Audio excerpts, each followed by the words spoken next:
สิไปโรงเรียนจนเพิ่นไล่เอาแส่เขียนให้ไปโรงเรียนย่านเป็นควายตูหน้าบูดหน้าไข่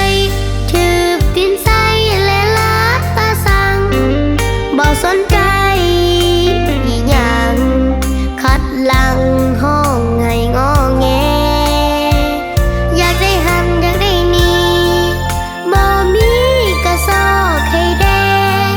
แต่ด้วยความหักแท้ของแม่บ่เคยขัดขื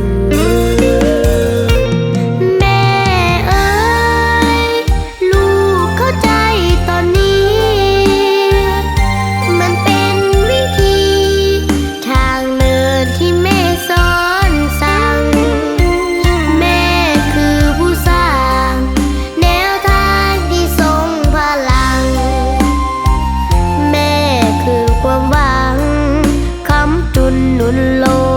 กโลกา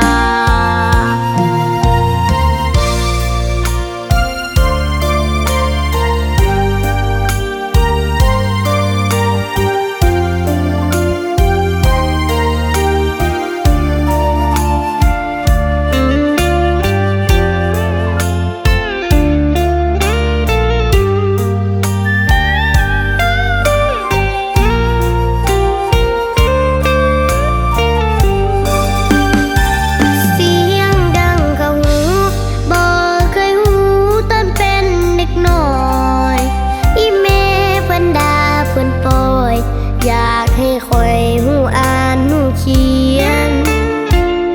ขี้ข้านตื่นสวย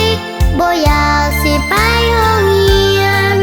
จนเพิ่นไล่เอาแส่เขียนให้ไปโรงเรียนย่านเป็นควายตู